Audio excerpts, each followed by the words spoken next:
viewers, friends, people from around the world, dogs. Welcome back to NDND. We're excited to continue the story with you. But first, let's just do quick introductions, as we often do. Hello, Segon. I am Kelly, Lynne D'Angelo, Haudenosaunee, Tuscarora, and I am your dungeon master. And I will be throwing it to Joey. Hey everybody, my name's Joey Clift. I'm an enrolled Cowlitz. I play the role of Jarfield, who's a Tabaxi bard who is legally different from the character Garfield. Not the same character. Different enough that I can't be sued. Anyway, that's my deal. I'm going to throw it to Benny. Hey guys, gals, and non-binary pals. My name is Benny Wayne Sully. I am Shichangu Lakota, an enrolled member of the Rosebud Sioux tribe, and I am Ikto. Oh, and we're gonna popcorn it on over to Azie. Hi, I'm Azie. I'm Pamunky, and I play Eucalyptus, who is really turning out to be a little bit of a horn dog. I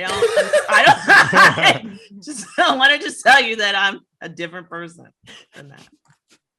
I blame it on quarantine. Okay, so I'm gonna send it to Siena. Thank you. Hi, I'm Siena, Choctaw Nation of Oklahoma represent. I am P, different end of the spectrum from Eucalyptus. P is celibate, but she is also, like Eucalyptus, strong and fast and just really all around great. P is probably the best character. I'm going to send it over to Lucas. Hi, I'm Lucas Brown Eyes. I'm Oglala Lakota. I play Chante, who is also horny for life and everything, like food, drugs, monsters, everything. We're a great team, and we are very appropriate at all times. Actually, I feel like I didn't go into my character's horniness level quite yet. Anyway, so the story. Let's do a quick recap on the events of the last episode. So you guys have been on this ship, the Moon Maiden, having left this very, very sort of like sea shanty town on the cliffside, making your way as fast as possible from that strange thing that maybe is the bounty hunter that has been tracking you, and making your way in the direction of one of the many islands that you have at least been informed exists or maybe are within this space.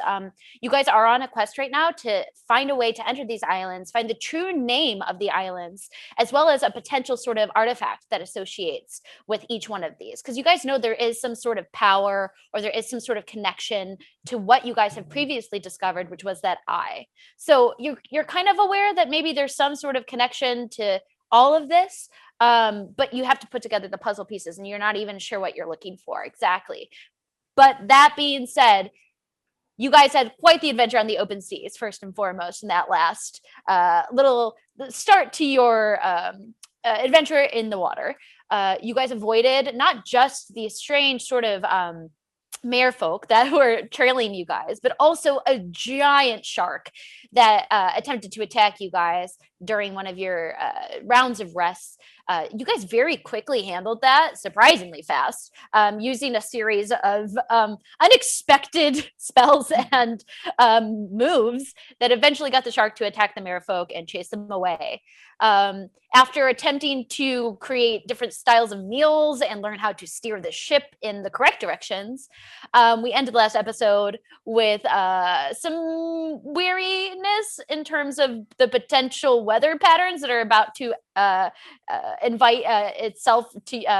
invite what am I looking for terms of words? It's almost like I'm not trying to say you're entering a storm, because you might be entering a storm, but there is a storm and Eucalyptus did fail her check about the storm. So with that, as well as mutiny being shouted, as well as just general chaos with Marcus, that's where we're gonna pick up. I just slapped Marcus. Oh, you slapped Marcus. Oh. And that's where we begin. Gosh, Ikto, are you? Listen, I understand that you might be into that, and I get that you're horny, but I just think that we need some calmness right now. Whoa, Marcus, slow your roll, buddy. I'm a Ken doll down there. There's nothing. It's just smooth. I don't have a horny bone in my body. Oh. The only horns I got are these ones. Oh, think. I've never quite noticed that you have. Yes, you do have horns. I got a Look at couple. that. Oh, that's interesting. You really don't have any sexual organs? I don't know. I don't think so. I leave that up for interpretation.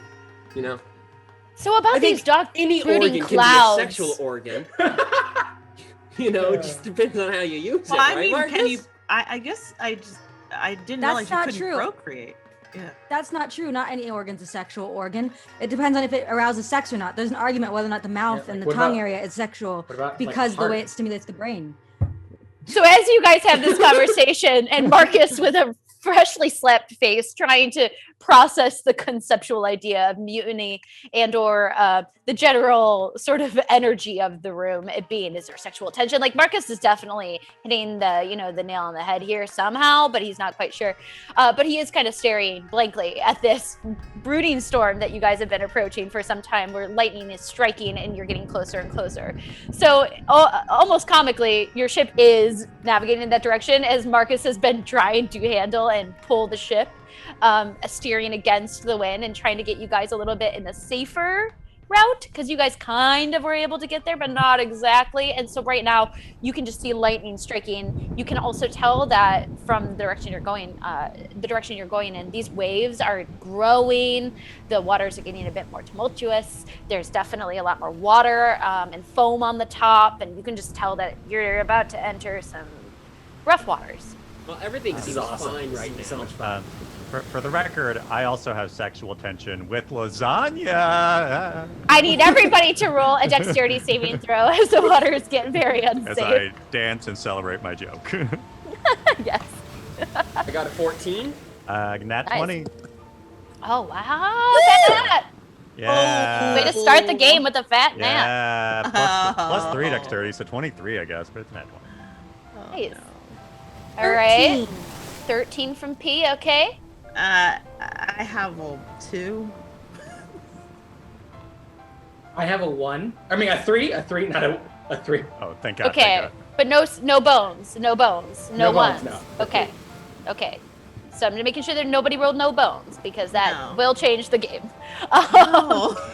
But Marcus also rolled really well. So Jarfield, what ends up happening is this: you guys are all talking, but the people who were really like starting that discussion at the edge of this boat that you have, this keel boat, was Eucalyptus and Chante.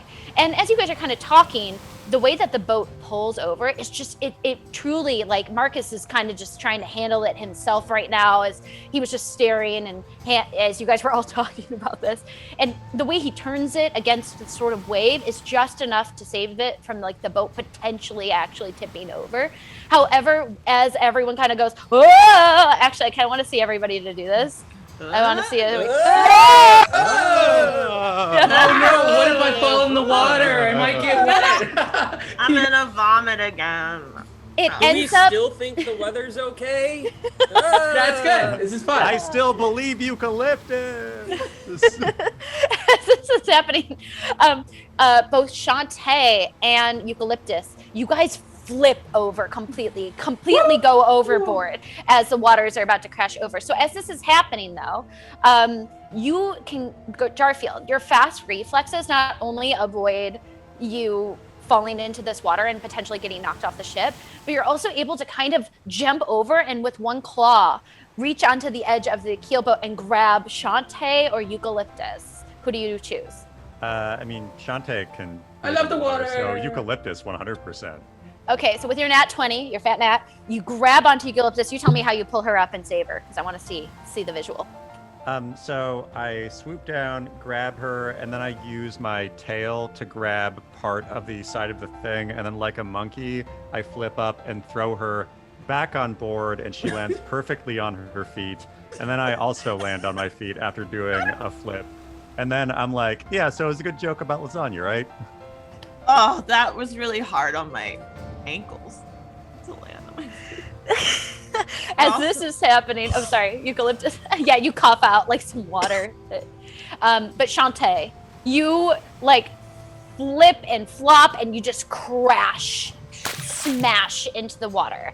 Yay, As water. As you're pushing through the water here, you can breathe and swim in water, which is like a beneficial thing. However, your movement and the speed of your movement is completely all over the place. You have no control here because you're pushing against so much power in that water. It's also very dark here, and you're definitely in a place that has no shallows. You're in the deep blue. Even with dark vision, it's still difficult in terms of being able to, you can't see anything beneath you. It's just mucky and moving water. So as this is all happening, and there's this like huge secondary wave that's about to crash over you, I need you to make a quick strength check for me. Okay. 4 + 1. Yikes. Rolling real bad today. So that's 6 points of force damage as like the pure force of this wave comes crashing down. It hurts. There's clearly debris, maybe fallen logs along with the rocks. There's something crashing down on you that hurts. And so you know that being in this water for too long is going to not just exhaust you, but physically do a toll on your body. Like your arm kind of gets pulled out and like your leg is kind of going in a janky position. Like it's not comfortable nor safe. So everybody on the ship, as he's able to turn it just in time as Eucalyptus and Jarfield flip. Marcus quickly pulls over, and right now that wind and that water is starting to kiss. Like you're actually starting to feel the effects of the storm clouds that you guys have now just entered. It's starting to get very blustery, very windy. The rain is whipping against your face. It kind of almost did feel like it came out of nowhere, which is a surprising thing. Usually there would be some sort of mist or but this is like a contained storm, which is the strangest thing about it. Can I have everybody on the ship right now roll a perception check? Ooh, 20. Ooh, finally. Wow. 3 + 5, so 8. Okay. 9. 14. Okay, so everybody else on the ship right now is, I'm gonna roll for Marcus. Yeah, everyone else on the ship right now, it's very difficult to see. P, you can see a little bit better. Like you can see the storm, at least the direction of the storm and the point of the storm. But now that you've entered it, it is actually incredibly difficult to see. Your vision has been severely reduced. And you guys are all just trying to see things, and you're screaming and shouting at one another as the storm is picking up and it's getting louder and louder. Eucalyptus, with a fat nat perception, you see a few things. Number one, from where you are and you turn, you can see where Shantae is moving right now, which is a good thing that you can find your friend in this very, very crazy storm. Not only that, but with like these sharp eyes and maybe just like the perfect sort of like you posed, your legs kind of hurt, and you kind of can feel the vibration up to your legs from that 3-point stance. Like a gymnast. Yeah. You can look into the distance and you can see some sort of rock. Like you wouldn't call it per se a iceberg, but it has the shape of an iceberg. Like it's some sort of jutted out rock formation in the distance, and that's where the lightning's striking around, and that seems to be the center of the storm. So a part of you is like, what is that?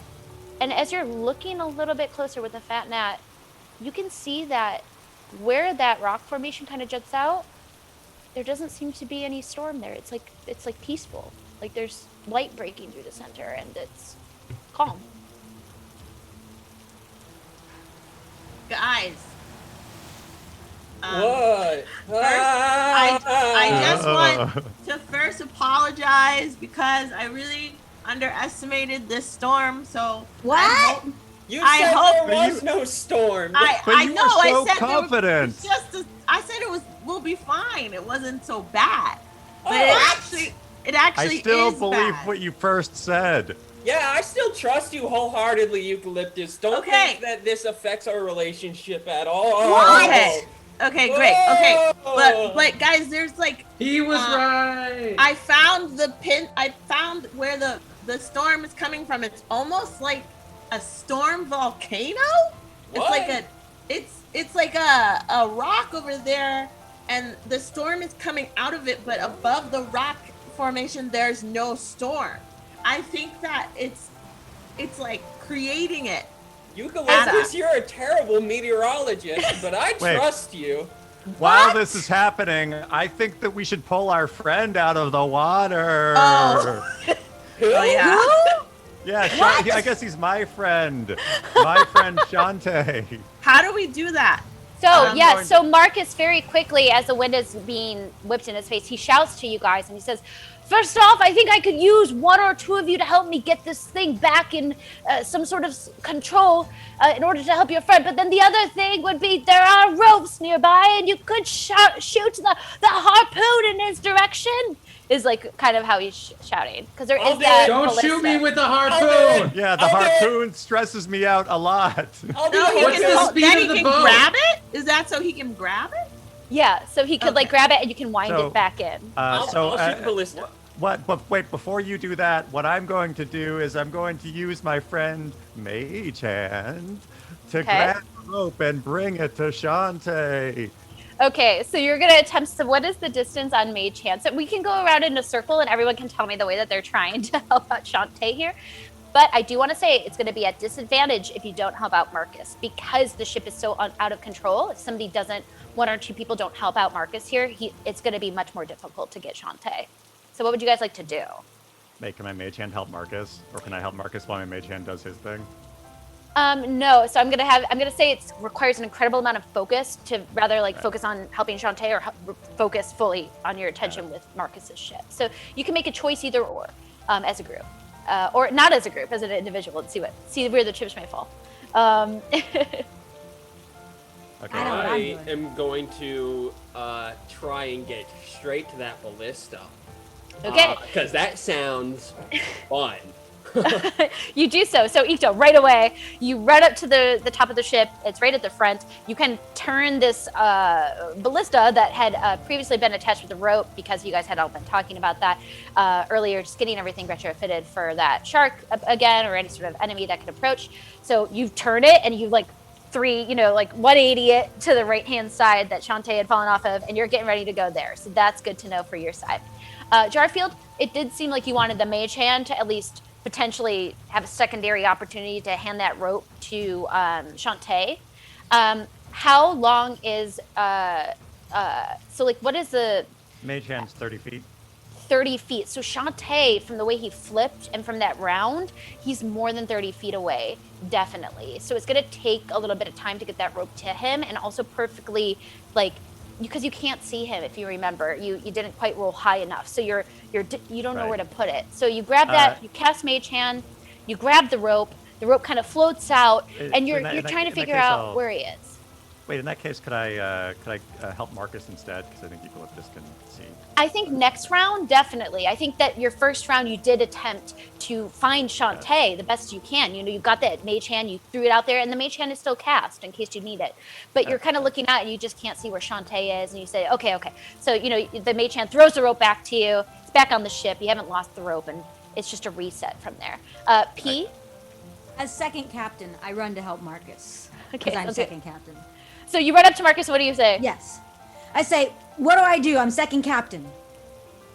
First mate, but that's okay. Yes, just maybe please, just get this sail and make sure that it's not actually catching the wind. You need to turn it around so that way we can pull against it. And so he's kind of sort of like yelling at you to go man the sail while this is happening, and potentially even take it down as he's shouting. But he says right now it's just too dangerous, and we're going to lose the sail or potentially get totally windswept away.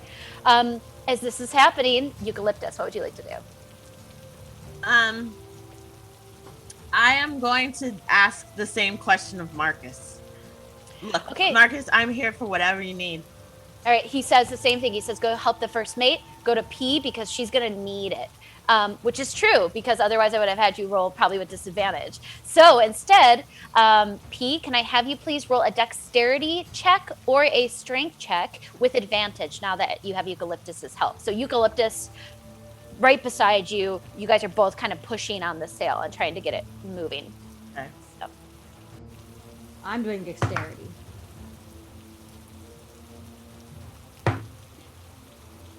Do And I I need to have- roll too? No, because you're helping, you're assisting her, which makes it easier on P. 16. Nice. So yeah, the two of you ladies kind of like, those thighs get thick. You do, your calisthenics, My skies are Aesthetics. always thick. Thank you very much. Yeah, yeah. And you get down and dirty and you lunge forward and you push on it. You can see that the sail is finally moving. You guys are pushing against knots here. Like the wind is really strong. But finally you find relief, and almost like that, the wind catches in the opposite direction and the boat turns and you guys are like, whoa, but you're able to kind of keep firm as the boat is steering now finally in the direction of Shantae, getting a little bit closer instead of pulling far away from him. So you guys are going to be able to at least get your friend. Holding Ikto. on to P because she really almost rolled away on that. It's the best part about it is you definitely like there was a moment that P's legs like lifted off of it because the sail is technically like right on where her head is because like it's tall, so she's shorter and she like lifts up, but for some reason like her back muscles are so pronounced and strong, like you didn't realize just how much she's like a weight. She's like literally like if you had tossed over an anchor. So this like anchor P just like turns on this, keeping it nice and firm as you guys are moving. It's great teamwork. Ikto, eagerly, eyes wide open, you turn the ballista. I need you to roll to hit. This is going to be a roll to hit. I need to know Shantae's armor. So I'm going to need you, because I have to look it up 1 second. Your keel boat, which I think I sent all of you guys, and I can send once more just so you have it for reference, has a ballista. So it's a +6 to hit. It's a ranged attack. So I need you to roll to like hit, like as if you had a weapon. I can only aim right at him. Yeah. For now. Actually, I've got a D&D mechanics question. If he like rolls a 20, does that kill Shantae, or Listen, is it like... it's anyone's game as to how I decide to narrate this little moment, and Wait. sometimes it's for fun and sometimes it isn't. If you're not rolling with intention to hit, a 20, generally speaking, means you succeed with your task. So I wouldn't. So a one would be a dangerous Do not shoot me Basically- with a ballista. Basically, shoot me with a ballista. my question was, should I have a bardic inspiration in the chamber, or a cutting words in the or a cutting words in the chamber? This would be a bardic inspiration in the chamber. But because it's an attack, you technically, can you roll bardic inspiration to modify your attack, or is it only? I think you can. I think so. So yeah, what do you say to Ikto as he's about Jarfield, to do this? inspire me. I say, Ikto. I am faster than the boat. Ikto, do a good job, but don't spear my friend. Just No let me swim promises. to the island myself. I am faster than the boat, even at half speed. You can hear Chante gargling something in the wind, but you cannot hear him well. You know No. he's shouting. I'll It's speak fish. So now Ikto gets a +D6 on. Okay, great. So Ikto, you feel a little inspired by Jarfield's words. You get this D6 boost if you need it. You turn this ballista eagerly rolling a and you roll to D20? hit. So roll the D20 and then add 6. Yes, +6, because there's a +6 weapon attack on it. I got a 12. +6 No. is an 18. And roll a D6. If you want to, you can use Bardic Inspiration, but that's 18, and that's a fairly good hit. We're good. Okay. So Shantae, this is what happens. With perfect aim, you don't know how, like, oh crap, I'm so sorry, you have to roll with disadvantage because you can't see Shantae, remember? You didn't roll high enough, Ikto. So just give me another roll before we conclude the story here. What sorry, happens? Shantae. One other it's a good thing that Jarfield gave you inspiration just in case. So can you roll with disadvantage, please? I got a 4. +6, so that's 10. And now, do you want to roll that Bardic Inspiration? Yeah, I'd love to, actually. Okay, so roll that extra D6, please, and add it to that. I'm scared. I got a 5. So That's a 15 to hit. And Shantae, what is your armor class? 13. Okay, so without knowing, you kind of like are turning it, and you're like aiming where you think Shantae might be, and for a moment you see a speck of like his red bandana, his red, that red, and you just know that must be Shantae in that sea of white and ocean blue. So you go and you shoot. Shoot to thrill, baby. And it goes out like perfectly, like shooting some sort of enemy, and it's just flying through the air, and the wind is unraveling as it goes. And Shantae, what you see is this: is you're like in the water and you're getting thrown back, and it's kind of like crashing around you, and then you see this like big ballista coming at you with a rope on it. It is directly at you. I need you to make a quick dex saving throw to try to like grab on it and not get hit. 10. Wait, 10 plus? Dex save. 0. So unfortunately, the ballista nicks. It actually pierces into you. It goes dick! Stop I'm shooting gonna- me with a 50 plus 2. Stop doing drugs! So it actually pierces you for 8 piercing damage straight through your side, as it is now shot through you, and now you just like through. Leave me the fuck alone! It's like through your back and like kind of bleeding out, but you can totally wind the crank and wind him in like he's a winning prize. The next round. So as you guys are doing this round by round, also I'll say, Jarfield, if you want to assist Ikto on making sure that like Shantae isn't hurt anymore with the mage hand and like you're pulling in the rope and making sure everything's cranking.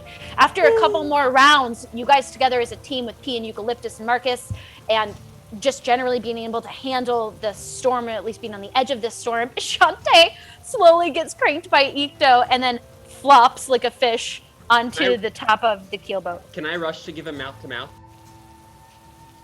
You do so. Okay. Thank you. Can you guys tell me what happens? Because I want to see this. I run up to him and I'm exasperated. I'm freaking Wait, is there a out. penny whistle? Is there a penny whistle Titanic theme song perhaps being played by Jarfield? Yes, I'm playing a penny whistle, Garfield. Wait, you're doing Titanic isn't a song. penny whistle the Yeah. No, that's a slide whistle. But yeah, I'll do a slide whistle. Oh, yeah. Yeah, there's like 7 whistles in Jarfield's mouth Oh, as he's yeah. doing this. Yeah. And I run up And- to my Shantae. Oh, my beautiful Shantae. Do you consent? Uh-huh. Sweet. Usually when you do mouth to mouth, you have to breathe in. You don't There's just no make out air. with them. There's no air between us. It's That's okay, I don't need air. saliva. I breathe water, so. Can I? But Yeah. you did suck out all the fish eggs I keep in my mouth. Yeah, there was like a tuna in the ocean, and me and tuna were That is tight, so I just go in disgusting. there and suck out all the tuna eggs. You got a bunch of roux in your eggs mouth. are a delicacy, and Yeah. if anything, Shantae, Gross. thank you for letting me eat those Yeah. little fish eggs, those little. I mean, roe. I was gonna farm some fish later, but I can always get some more roux, Yeah. which is what fish Is eggs are P, called. is P throwing up on the side? Ocean fact. I think P is Oh, throwing she's up. seasick. No, Um, it's not. Ugh. I'm so glad Marcus gave me that medicine. Shantae That's a the only forehead reason kiss. I'm not vomiting. I'm And just Marcus, excited because Jarfield, do you want some fish eggs? I do love fish. So I remember. Marcus, Oh, Marcus is so confused about the choices that you all make. Before you guys shot me, the ocean was nice. It was rough, but that's how I like it. Yeah. So don't shoot me with a fucking boat. You were having too good of a time, buddy. I had to bring you back down to earth. As you guys are all handling this, and Marcus is staring wide-eyed and kind of like leans over to Eucalyptus, is like P is puking onto the deck. He turns to you, Eucalyptus, and he goes, "Is this you guys? They do know, like that is." He was alive. He didn't need mouth to mouth. Well, yeah. you if he should was have dead, stopped. you couldn't consent, and I wouldn't give it to him, Marcus. Yeah. You weirdo. I was whispering so low. How did you hear me? I was talking directly to Eucalyptus. It's very loud. Real quiet. Boat guy, you want some We're fish all- eggs? We're all real nosy. We're very nosy people. Well, you listen, should I have mean, stopped at you do know, because the answer is no.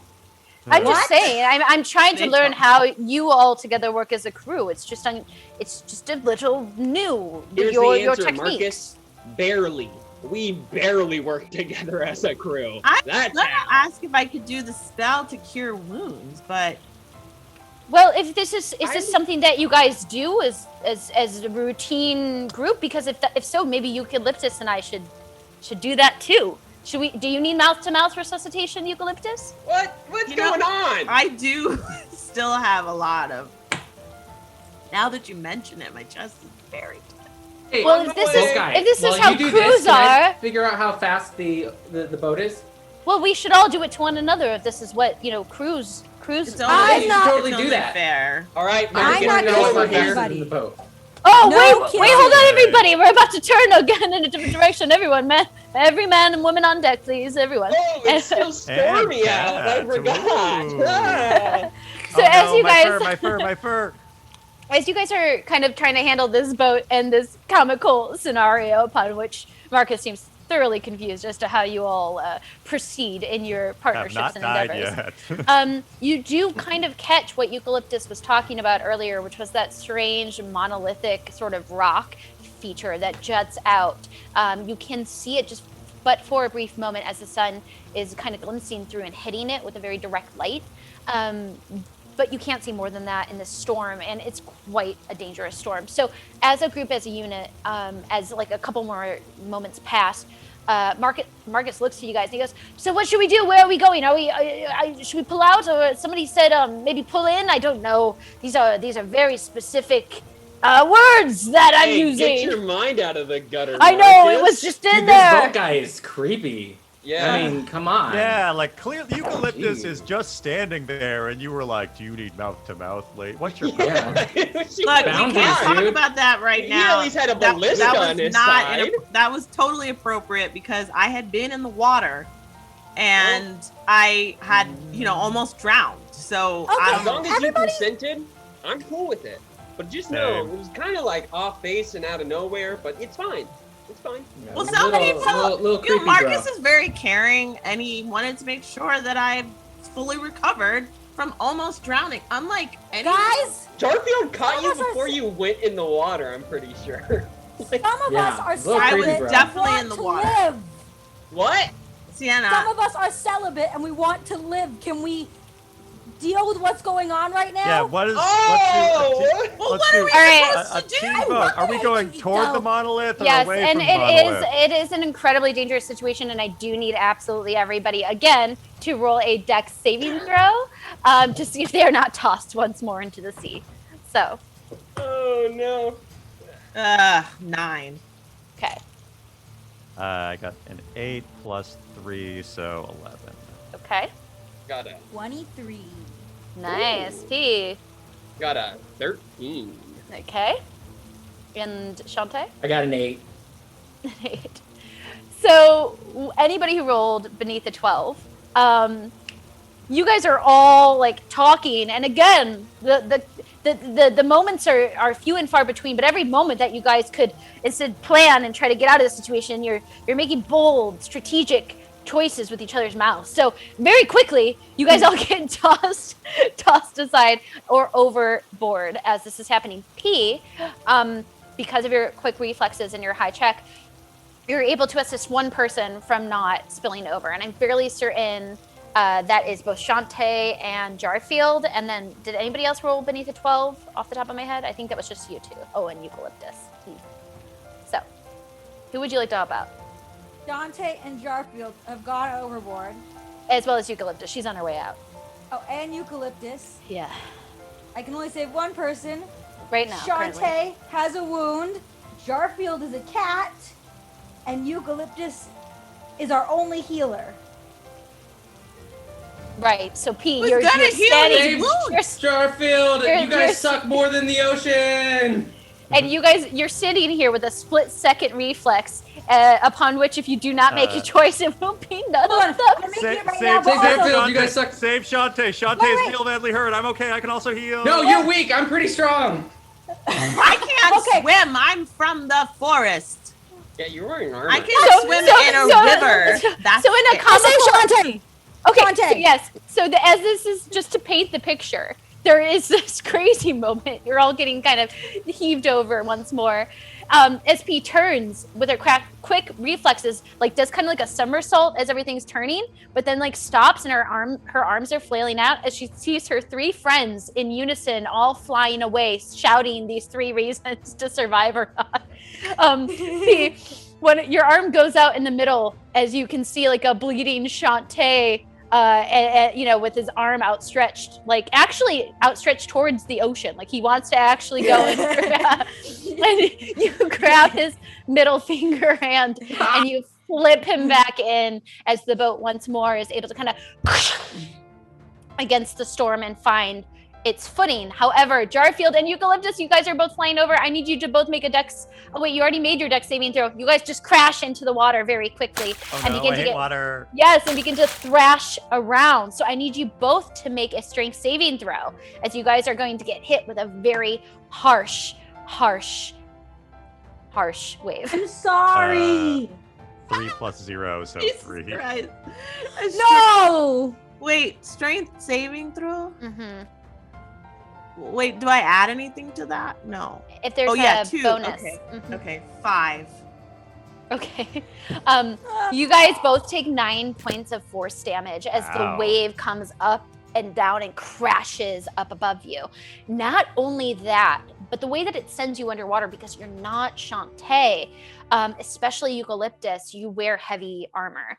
You begin to sink into the water. Jarfield, you don't know how to swim in this sort of water. Like, sure, you can dip your toes in water or you can kind of wade, but this is like water you've never seen before. So I need you both to make a constitution saving throw for me, or else you will begin to do something called drown. No. I've heard of that. Mm-hmm. And Constitution saving throw. That was I don't 2 have any. plus 1, so 3.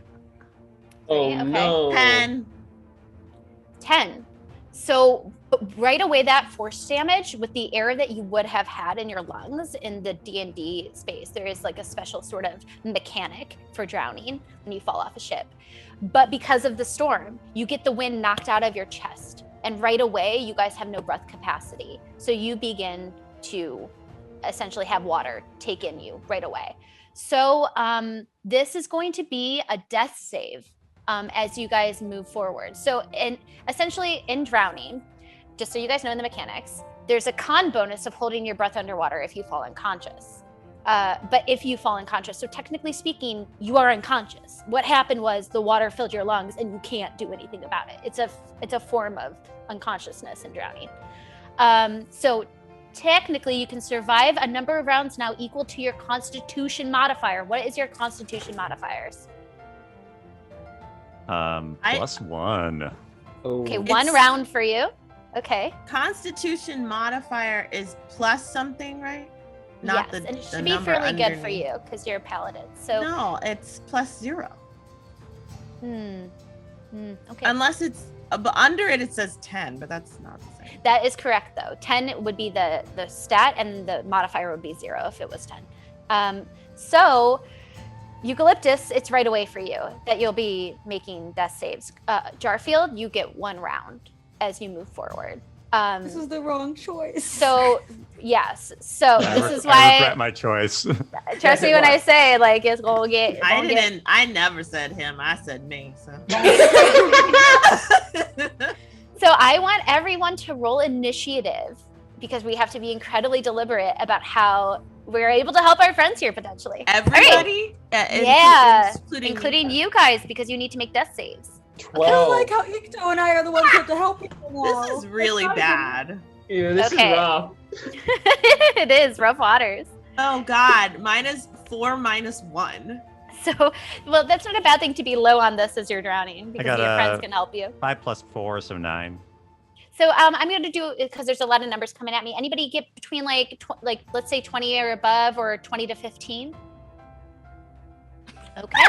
Okay. So 15 to 10 then. I got a 12. Okay. So Ikto with the big 12 coming Yep. in.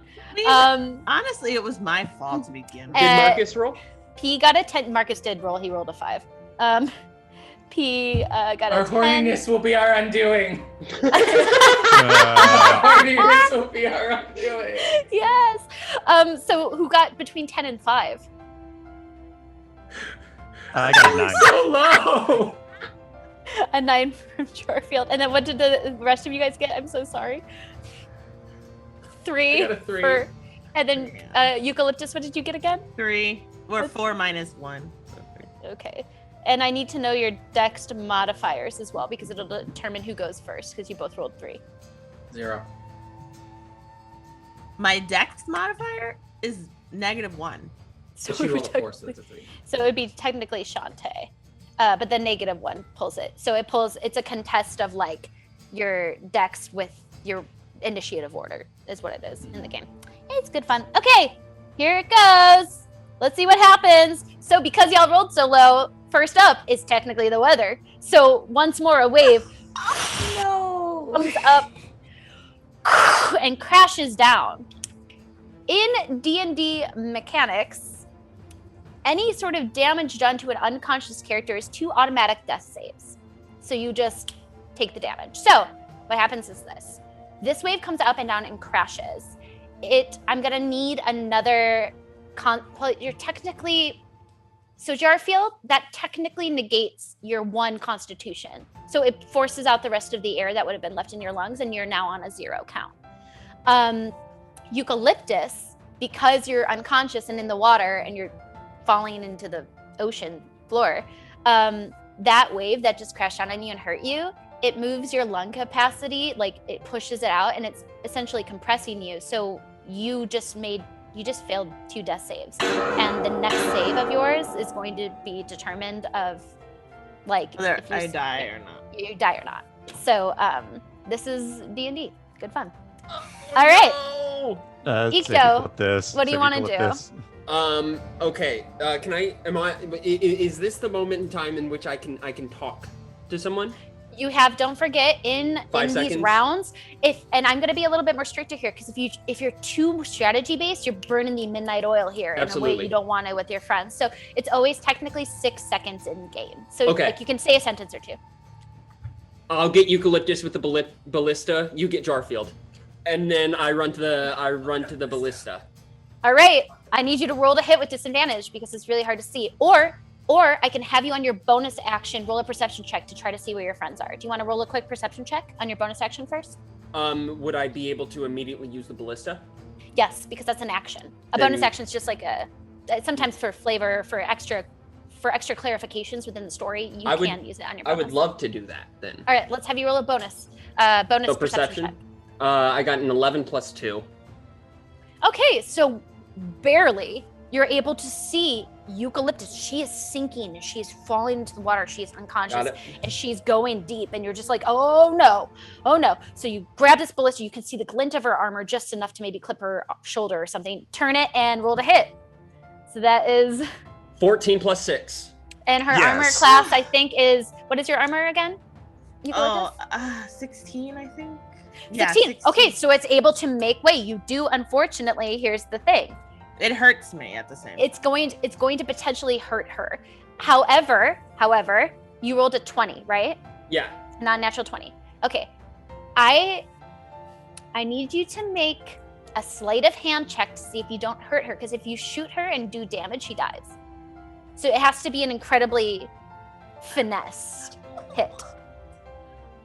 Yeah. My friend helping me might be the one who kills me. I got a 4 plus 1. 4 plus 1? Fuck the ballista. Okay. So what happens is this. You don't know right away if the hit, because if it being so accurate, if you accidentally like hit her and knocked her out fully and completely, you don't know. It's too crazy. But you got leverage into something and you start to pull her in. No, don't make Ikto be the one to kill Eucalyptus. We'll see how it goes. P, what do you want to do? Well, the thing is, we only have 1 ballista, right? Yeah. All right, so can I just tie a rope to myself and hop in? Yeah, sure. You can totally do that. All right, we're doing it. We're tying There are a rope. ropes. There are ropes. So there's like 4 or 5 ropes because you guys ordered in all those supplies. So you guys have things like ropes ready to go. All right, I'm gonna say, Ikto, pull me up next. I'm going up with my rope. Okay, Tie it you tie the on. rope around you. You like Yeah. nosedive like into the sort of like you're gonna like free fall into the water. Well, can I take a second to look for Jarfield and then jump? Yes, let's do that first. So you roll to the edge, you look off the edge of the keel boat, and roll a perception check for me.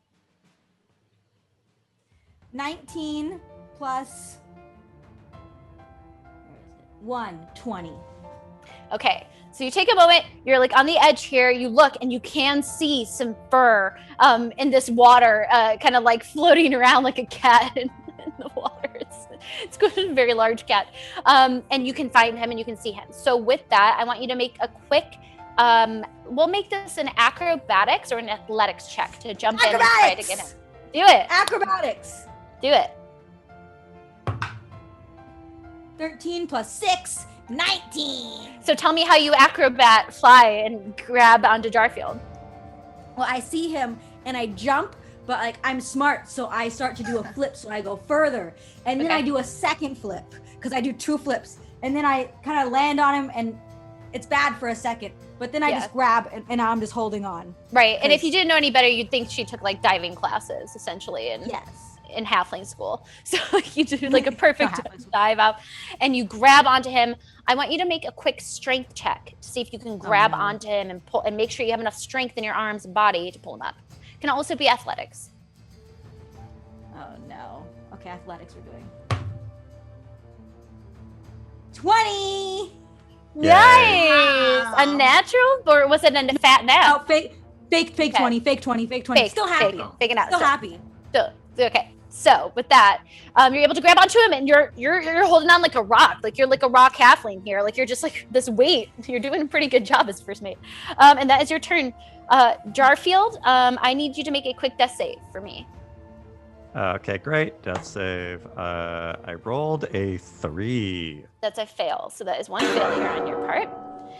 It is now Marcus's turn. So Marcus, in kind of in his move here, is trying to handle the ship, but he could probably, essentially, you know what? I'm just going to make sure that he can handle the ship, so that way you guys don't get hurt more, because I think that's most important.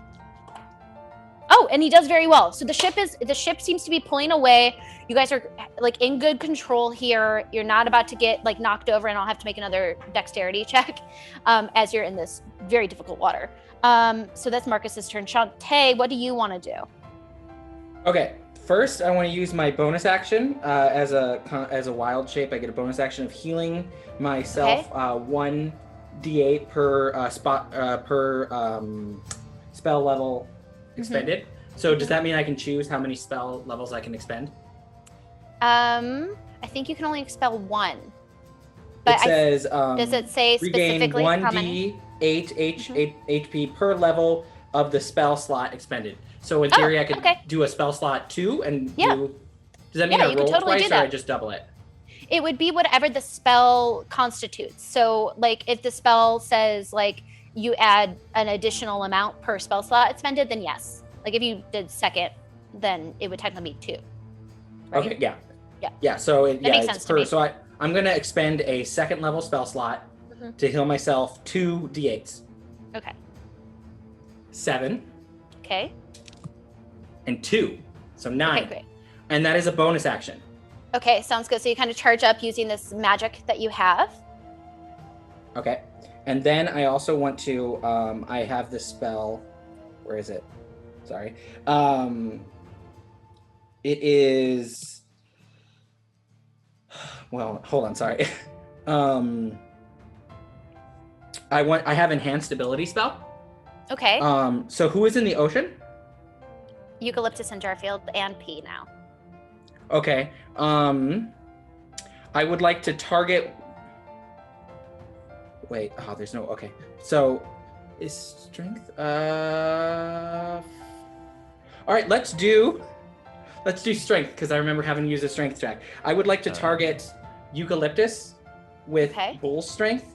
Target has the advantage on strength checks, and his or her carrying capacity doubles.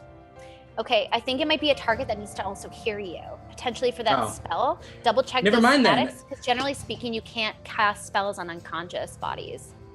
Oh yeah, okay. Yeah, it does say that in here. Okay, then I would like to cast. Oh wait, I can do it on one of us here. Oh, that's even better. Sorry. Okay, I would like to cast Enhance Ability. Cat's Grace. So what's up, Jarfield? I'm gonna make myself like you. I would like to cast Grace. I don't know why I can't pronounce that. And I don't take the damage from falling. Okay. So you buff yourself and up. I have an advantage on dexterity. Great, sounds good. So you kind of like cast this cat's grace on you, and your eyes get a little bit more cat-like. You grow a little bit of fur on your body. You become just a little bit more like a cat in a brief moment, as you now have the feline agilities. So great. So that is your move, Shantae. Eucalyptus. You don't know where you are. You were knocked unconscious, but Between the worlds. you're somewhere because there is a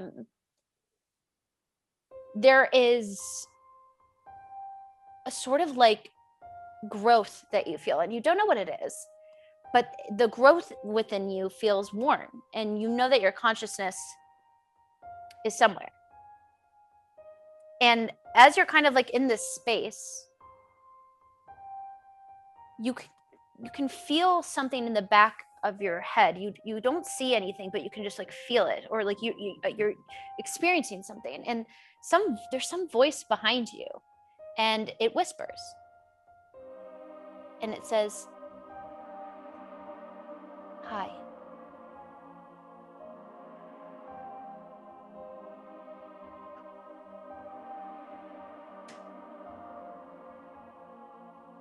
What do you do? I'm unconscious, right? No, you have a conscious mind, right? You're somewhere. You don't know where, but something's talking to you, and something just said hi. You don't know what's going on. You can't see anything. Hello? What? Where am I? Listen. You have something very important you need to do right now. Okay. What is it? Go out and put together what you can. Just know that I'm waiting. And then you just kind of hear that as it kind of like flits away, and you hear almost like a child's laughter, like something gleeful, something pleasant, something that's echoing, as you can kind of for a moment tell something just spoke to you. And then as your eyes open once more, you are like conscious, but your unconscious is dark, but you're okay. Real quickly. So as the next round happens, I'm going to assume everyone pulls everyone aboard as much as possible the next round, because Marcus drove the ship correctly, and you guys are not going to be crashed down with a second wave of the actual wave bludgeoning damage. So because of that, you guys are able to all pull. So Ikto, you kind of like crank the wheel to get Eucalyptus up as quickly as possible. P, you're there for a moment. I'm going to assume that Chante and Marcus pull up the rope as you're kind of on the rope trying to pull as well Jarfield up. You guys all get aboard the ship once more. You're all okay. Ikto, you see something fucking crazy when you pull Eucalyptus aboard.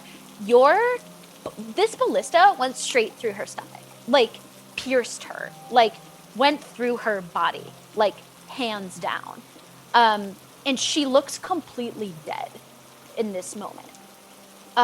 But you notice something weird with her eyes. Like they're like white, like a fish's eyes. Like some weird fish. And you don't know what's going on. But you're all there on the boat right now, and you're all okay, and you have each other's bodies. Jarfield's totally out of commish here. So I don't know if anybody wants to bring him back, but he's gonna have to keep making death saves because he doesn't have air. Or you guys can do a medicine check and try to do mouth to mouth. Sorry, but yeah, actual moment. Okay, medicine check from Chante, please. Okay. Is that a roll or? Yes, a medicine okay. check is a roll. 17 plus 4. So once more, in the style of Ikto, you're able to perfectly blow so much air in this dude's mouth. You knock back Jarfield's mouth, and you blow and you push and you blow, and it does cuff up water. Jarfield, you are still unconscious until somebody's able to get you healed up fully and take care of you. But you're like, he's breathing, or at least taking in some air now, so he's okay. He's stabilized, so no more death saves, which is pretty good. Because technically speaking, because of what just happened, I think in the drowning space you're technically at 0 hit points, which is kind of weird how the mechanics work on that. But you are technically at 0 from that. It's like a different sort of damage. And Eucalyptus is also currently at 0.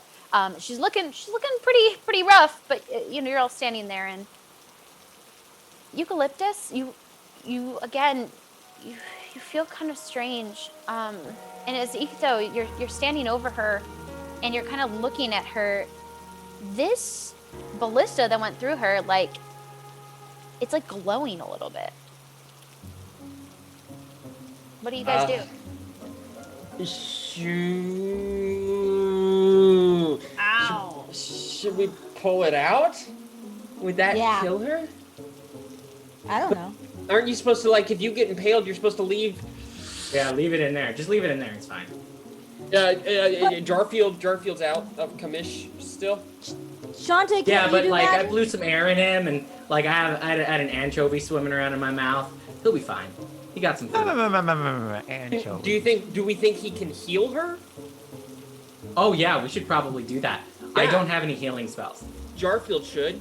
Is he out? He's he's unconscious. No. Okay. I could heal myself. Is that enough? Like that's actually that not help us? helpful at all. No. Does anybody have any sort of potions? Didn't you ask for some of them? Didn't you guys get some things? Oh yeah. Yeah, don't you have those? I think you guys got at least 3 or 4 of them. Yeah, somebody shove a potion on her or something. I don't have any. What about the healing water? Who had healing water? There's healing water, and you guys did ask for potions from Marcus's shipware, so you guys got 3 of them. Three general healing potions. General healing. Yeah, so there's just potion of healing. So it's just like it's like 2d4 plus 2. It's not a lot, but it's a little. Wait, take potions from Eucalyptus to heal her. I'm stealing her potions and I'm gonna heal her. Okay, sounds good. So you take one of these potions, you go up, you open it, you plop it in her mouth, and her eyes, nothing changes. Like it drips off her mouth, and the healing doesn't bring her back at all. Her eyes are just white. We just yank out that harpoon, right? I don't know. No, we could disembowel her. Let's potion. Which would be Why bad. do we potion? Potion the Let's harpoon? No, let's potion Jarfield because he has healing powers. Yeah. So if we do Quick, rip it out, he can steal heal a potion from Eucalyptus and give it to Jarfield. Okay, I'm taking a potion from Eucalyptus. Okay, so I'm just to giving it keep track, you only have 1 left, 1 potion of healing left. You grab the second potion of healing, you pop it open, you go over to Jarfield, glug, glug, glug. Please roll 2d4 plus 2, because that will heal up Jarfield. P. The little triangles plus T. 2d4. I don't like where this one feels. So.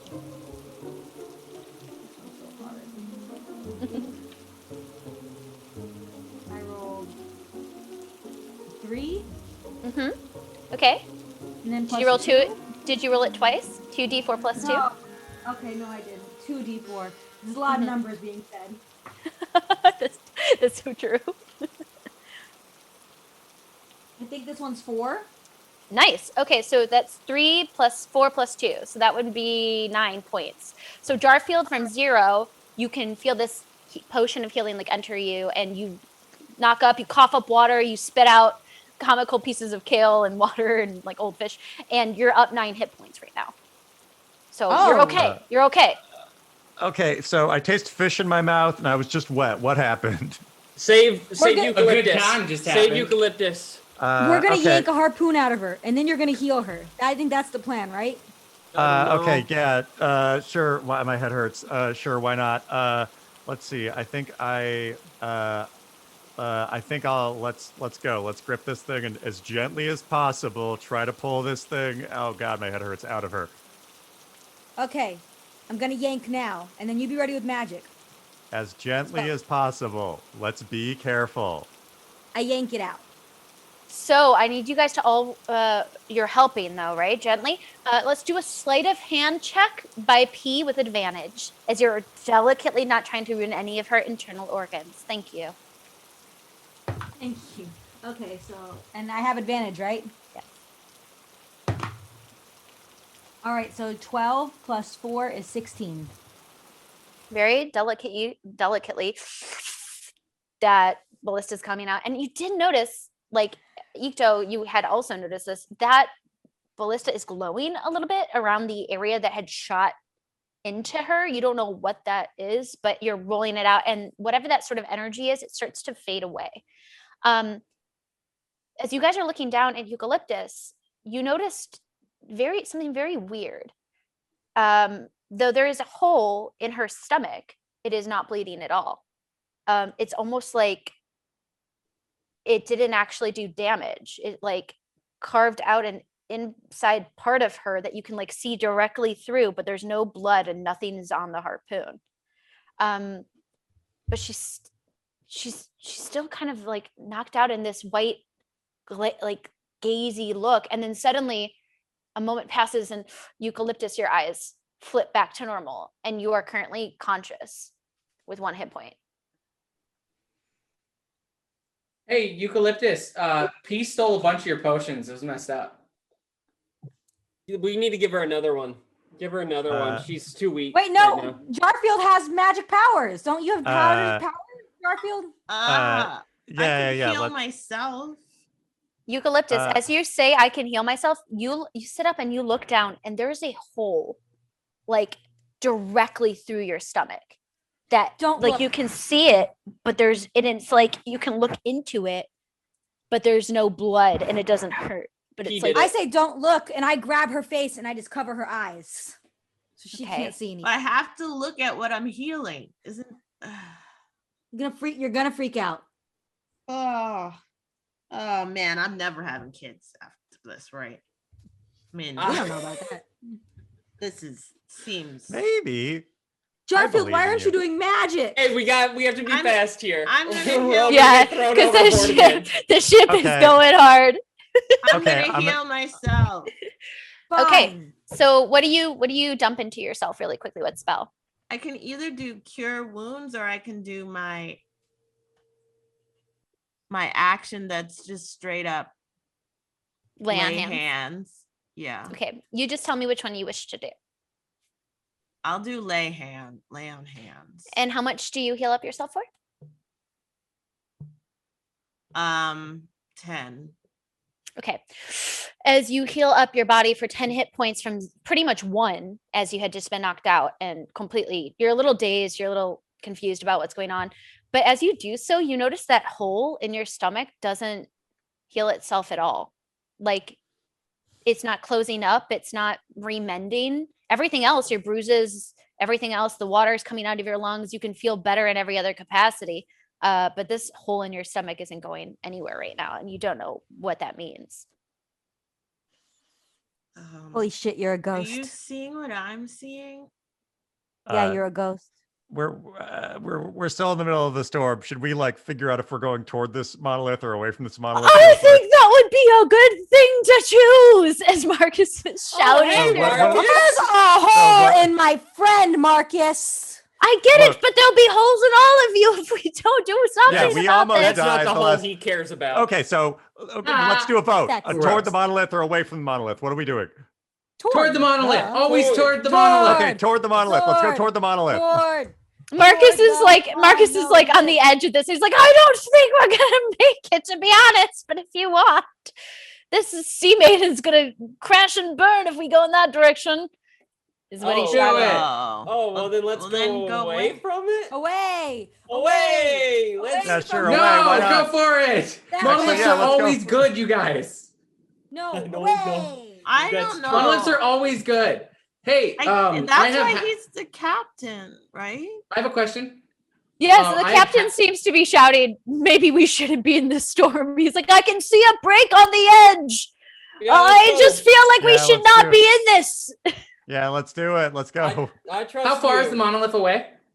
It's a solid at least half a mile. It's not very close. It would be many more Oh. rounds of very strategic and smart teamwork building exercises that I just No. don't know. We I can't. don't We're think we not got even it. in trust falls yet. Yeah, So we don't I have that think- in us. Yeah. Away. Yeah. That way. So as you guys are all talking about this, those who do say, away, you're able to kind of contribute and get the ship moving. And it only takes maybe 10 seconds as Shantae is very upset and wants to go towards the monolith. And Eucalyptus, you're just kind of like helping the best you can, but you can't stop staring down at this weird hole. you guys make your way out from the main sort of dangerous waters and into less rickety ones. You're now away from the storm, no longer near even like the weird sort of lightning that was crashing down that you could inevitably, had you wanted to push inward, gotten closer to. But you guys can kind of catch your breath. The water is very light here. It's a lot smoother. The waves are, it's not the most comfortable feeling in the world, but they're not as bad as where you guys just came from. And now it's just kind of like a mist kiss from the storm nearby. It's so weird because the moment that you break out of this storm section, it does kind of feel like it just stops. Like the storm is no longer there and it's just kind of generally cloudy skies. It's very, very abrupt. That sucked. Yeah, that was the worst. That was the worst thing we've ever been through, and we fought. I don't know. That got me on. pretty tingly. I liked it. Like You got all the speared. waves and the thunder.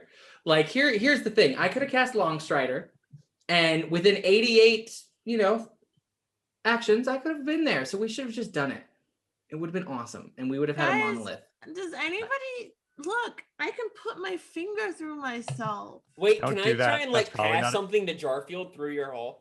Don't do it. That's probably Yeah, a bad that'd be cool. idea. Do it. I'm Do not it. there. Like a you know, stick or something? Ask me tomorrow. I'm not there yet. You're not that I mean, comfortable that with it yet? sounds cool, but I'm not. Like- Did you? Not yet. It's still a serious Ooh, situation. you can keep things in there like a cubby.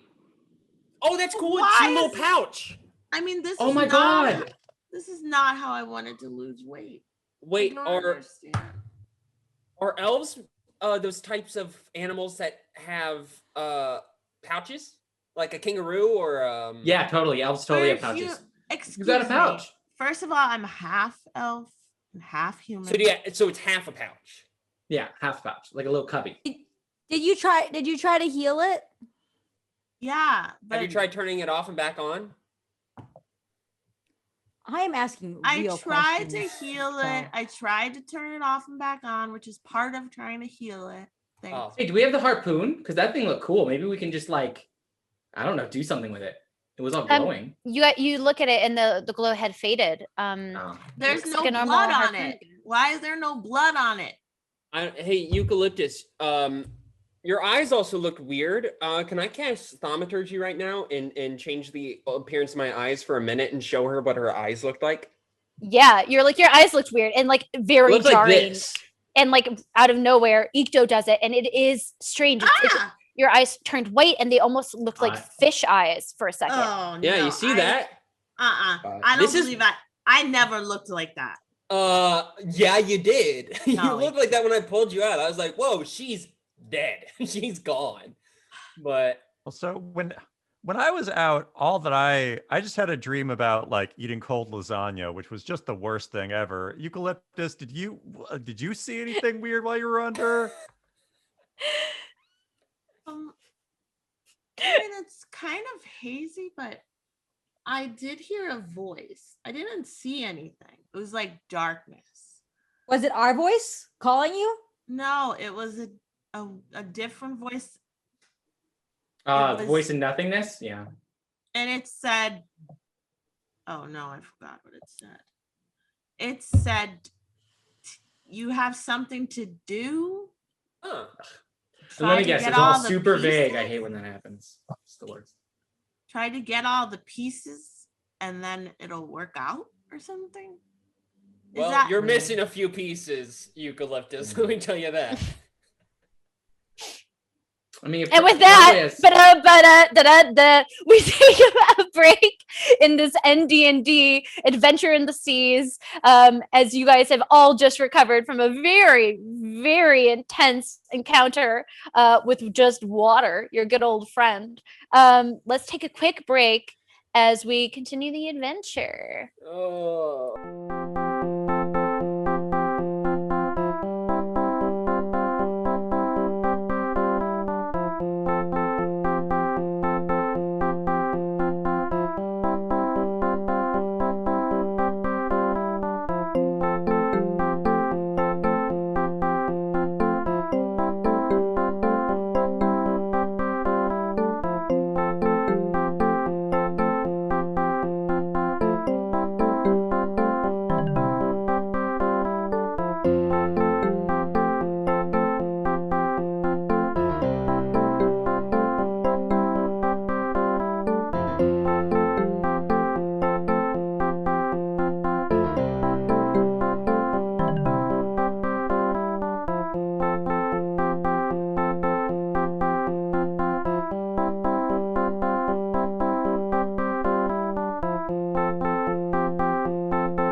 And everybody, we're back. Hello, everybody. Ah. Thanks for waiting at the edge of your seats for however many minutes that the interlude is for the show. So we'll pick up from where we left off, which is you guys are at the edge of the storm. You guys have just finally sort of recovered and gained your bearings after that technical battle with water. Eucalyptus, you have this weird hole in your stomach, and you guys are just trying to kind of process what to do, where to go, and what's next. As you're handling this very quickly, Marcus turns back as you guys are all cracking jokes and trying to recover. And he says, so while I'm steering this, not to be, that guy or whatever, but even if we hopefully are not going in that direction, it's not on your map that you gave me originally that I've been helping navigate with. So whoever, I believe that Chante, who's handling the navigation, you might want to put this down on your map and make sure that it's all recorded if you want to return. The monolith? Oh, definitely. We're definitely returning the monolith. Like in 10 minutes? 10 minutes sound good? No. Yeah, Well, Okay, we'll I'm also going to write that down on my map Take that a I've little got disco in map? the book with Ikto. Yes. So if you guys are going write it to in my mental map. Thank you. yeah, if you guys are going to I do use that, my navigation tools deftly, way better than Jarfield, and I stare at him the entire time. so map making and recollecting things like this, it will take a better part of like an hour. It those sort of like technical skills when you're handling them, there's sort of things that you can do now and then refine later on, like at night when you're about to go to bed, you like perfect the skill on the map making. So, and you're still learning. If you remember, it's going to take a few weeks for you to really become proficient in it. So you know that if you're going to try to get down everything designed correctly, you're going to have to focus some time on the drawing. Yes. And same with you, Jarfield, if you want to try to practice that as well. Just something to keep in mind that this is an activity that before you go to bed, just make sure you mention to me I'm refining the map making skill and I'm recalling the day's events so that way I can perfectly make sure we can return. But as you guys are all navigating this, Marcus very quickly is like looking out, and he says, I think I can, from where the storm is here and where we're going, and I can pull us back in the direction of press.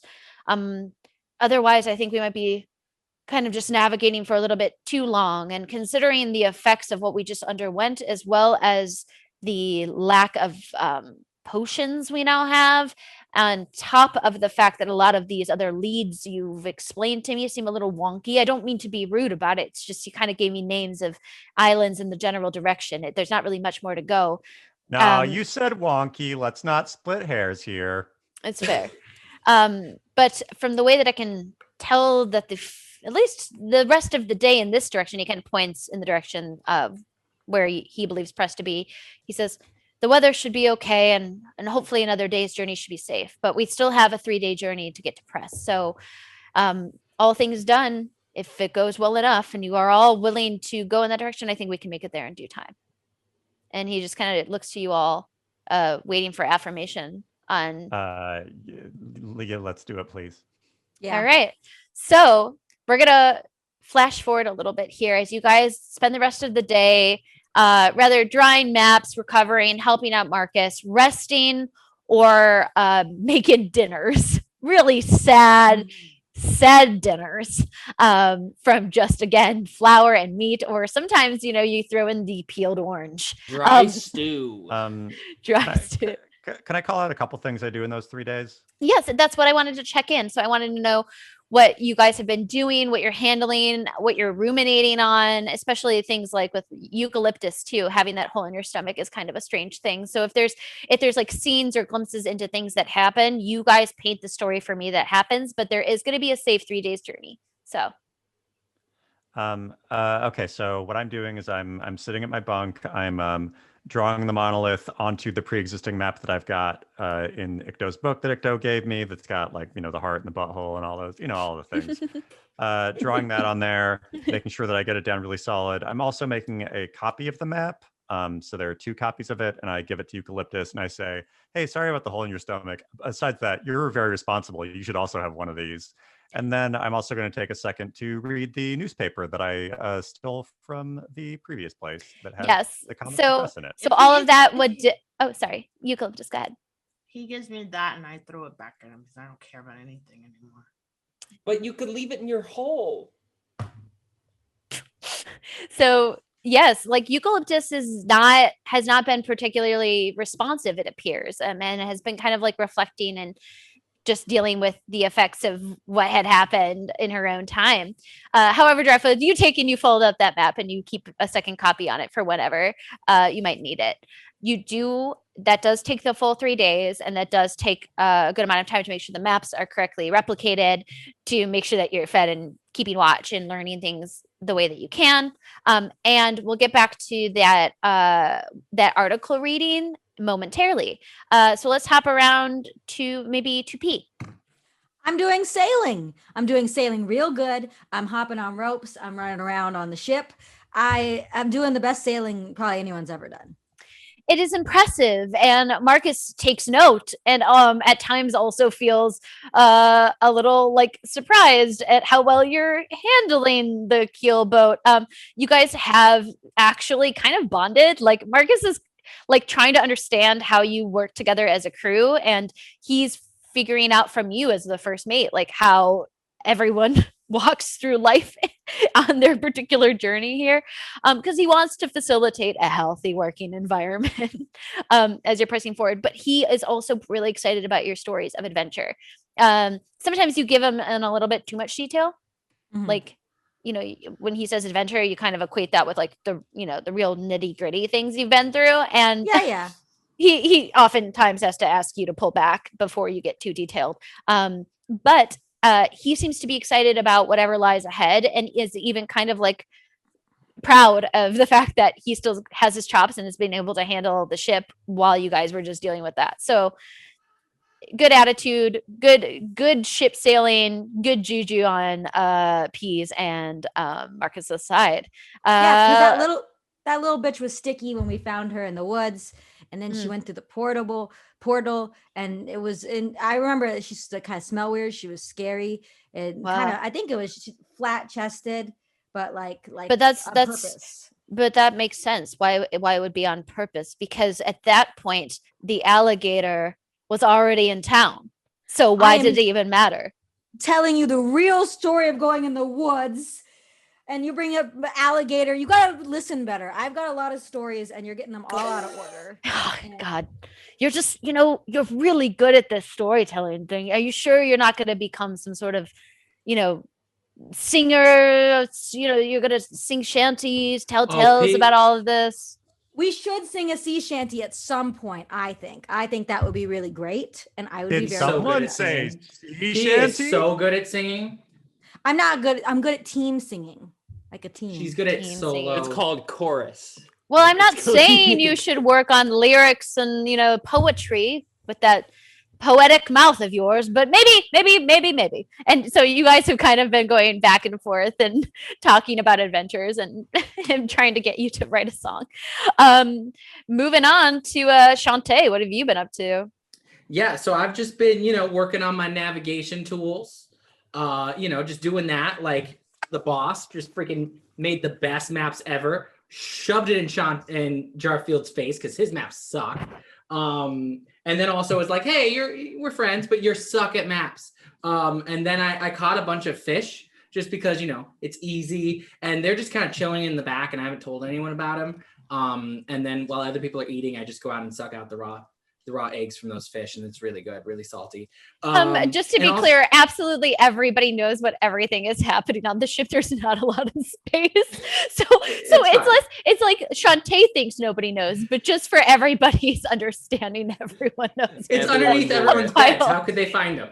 It's fine. It's a bunch of raw fish underneath everyone's beds. They're never gonna find it. Yeah. And then and I've also been writing some poetry that but nobody knows about it. You're just kind of doing it. No one knows about that either. I keep it in the fish. Right. That makes complete sense. Fish are like the ultimate cubby. You just put it in there, and it's like a little backpack, and you got a fish. Yeah. So this is like a map off constantly between like there's this sort of like need for adoration because Jarfield's making really good maps, and then Shantae, you just slam down a map next to Jarfield every time he makes navigation one. And Shantae's are like, They're good. They're just artistically very different than your maps. Can you guys describe to me? Like, I want to see. Actually, I want to see just like a quick moment to the Chante and Jarfield map off. Hey, Jarfield. Oh, that's a nice little picture you drew. Boom, map, navigation tools. I got a compass. What do you have? All I have is my friendship with you and my want for both of our maps to be good. Would you like to put some of the correct place names on the map that you don't have on yours, but I have on mine? Oh, sure. How about I do this? Butthole Island. That's a good one. Jarfield isn't as good of a map maker as I am. Town, country ship. And okay, I win Sylvania. Okay, so what I'm doing is while he's saying these, I sigh and then I just write parentheticals under the place names on my map that I've written just to be like, okay, sure, they're named that too. Why not? Yes, and honestly, the maps would get done quicker if not for Shantae's need to constantly pull one on Jarfield and always get the upper hand. So, like, you guys are really going through the drafts here. Like, it's a show. You know, there's showmanship. There's true showmanship in this. I have areas where I found fish in my map. Do you have areas where there are good fish in your map? No, I just have the place where I almost drowned. That's got a frowny face drawn next to it. Do you have a picture of two mermaids doing it in the corner? Because I do. It's a great map. Wait, did you see that in the ocean? Yeah, it was cool. It was cool. Why do you think I constantly... Oh, I wish I would have seen that because I like fish and mermaids are half fish. So I half like them, but I like more mermaids because then I can eat them. I'm a cat. And with that, you guys have been going at it, the details, the nuance, the map making that I can unfortunately picture very well in my head right now. Moving along, we have, let's go to Ikto. Ikto, what have you been up to? I have been, just kind of cooking for people, making some terrible looking meals, but then just spicing them up with magic. I've also, Eucalyptus has been a little down in the dumps recently, and I've been kind of like checking on her. And without her knowledge, I've been casting prestidigitation every now and then to clean the hole around her, just to make sure there's nothing getting in it. I'm not letting her know because I'd be like weird, and I feel like she'd probably be against it. She's just really sad right now. I was also like really intrigued by them discussing mermaids and stuff. So we had a conversation at some point on where I'm just wondering if, so like half of the mermaid, like I can eat that half and it's like fish, but then the other half, like, can I eat that half too? Just eat the whole thing. It's even though it looks like a person. Yeah, eat a person. Or is it still fish? Yeah, eat the person. Eat the fish. I don't. What's the difference? Cannibalism? Is half cannibalism, half sushi? I don't think that one matters. Two, yeah. I guess if you're a person, but who cares? Even if you are a person, eat that person. Eat the human. Like who cares? Ikto, you're not a human, Ikto. You're like what? Like a halfling or an elf or something? I'm a glacia tiefling, bitch. Yeah. He runs into the. Yeah, so eat the human. It's awesome. Yeah, so you could eat. Yes. I don't know if tieflings are allowed to just like eat people. I mean, you can eat whatever you want. Look, I'm a cat. Really? I'll eat as many humans as I got to survive. All right, it's awesome. So if I were to above. let's just say I were to have captured a mer person, and P, what were you saying too? Sorry, I know that you were trying to jump in there. He drops in from above because I remember that Shantae said he draws the line at cannibalism, like a couple weeks ago. No, I draw the line at people eating me. Big difference. I don't like it when people eat me. Okay? So it is only cannibalism if you are eating me. Let's say, just hypothetically, let's say I had a mer person that I had captured, and I was planning on serving them to you. Would you rather have top half or bottom half. It's kind of like the light meat, dark meat They're situation, I eggs. guess. As he's saying this, I'm just like peeking in the kitchen to see if there's a mer person tied up in there. This is a Yeah. hypothetical. So this conversation is definitely one that you guys kind of interweave. Like you'll be doing the day's chores or the day's tasks. You're like just hanging out or whatever. And like there will be like, so the mermaid. And so like it's been 3 days of this discussion and very intellectual discourse about the sort of philosophical attempt to eat a mermaid. Meanwhile, during this sort of jovial and competitive, both map making and mermaid talking, Eucalyptus, what have you been up to? Well, I've been just laying around mostly and just don't know how I got here. Like, what did I do in my life that led me on this boat? And now I don't even care about Marcus anymore. Like, I hear him and P laughing all the time, and I'm like, you know what? He deserves somebody who doesn't have a hole in them. So, like, let them be together. It's fine. I don't deserve it. And also, I've been drawing a lot. And then I hate everything I draw, so I throw it overboard. And I also, I was trying to figure out what I did wrong. Like, you know, because I'm very strong. And like, I have swam in the rivers, you know, and I just went in and like immediately like started drowning.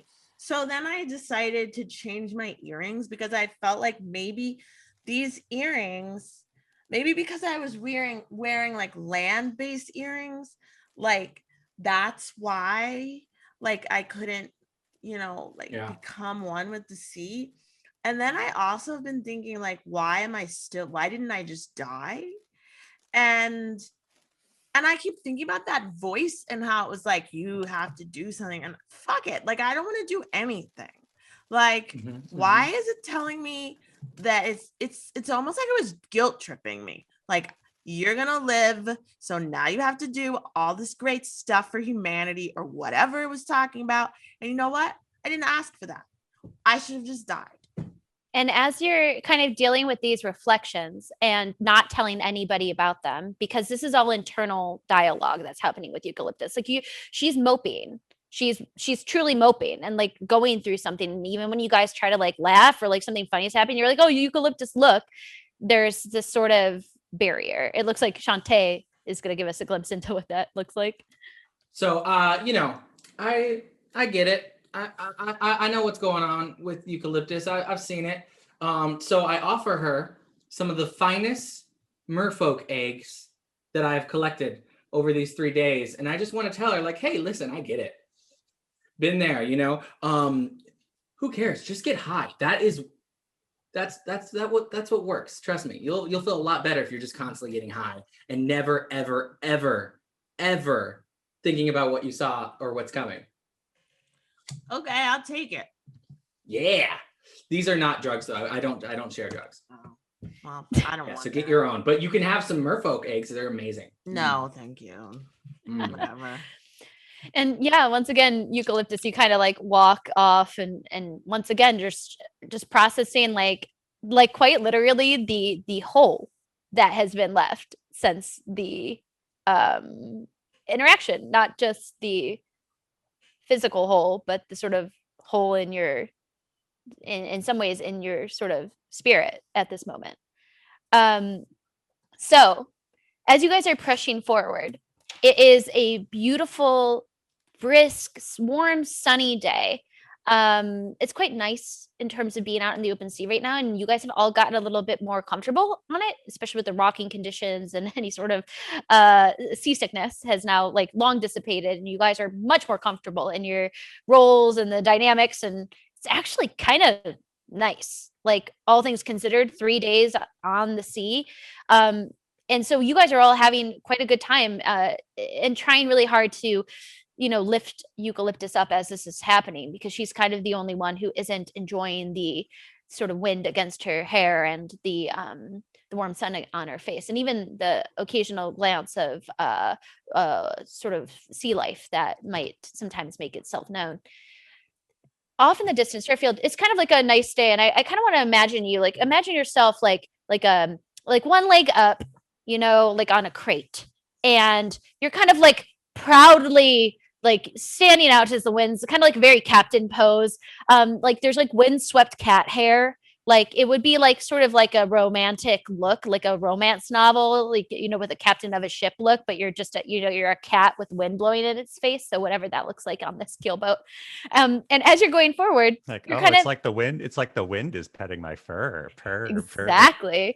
And you're doing like the reason your legs up on the crate is because you're doing like a nice like stretch, deep stretch, but it is kind of a pose for like a romance novel. So you're looking pretty good. And as you're doing this, you're also reading the paper now that you finally have had some time and you can finally like read a little bit about it, especially since you know this is a material that had come directly from press.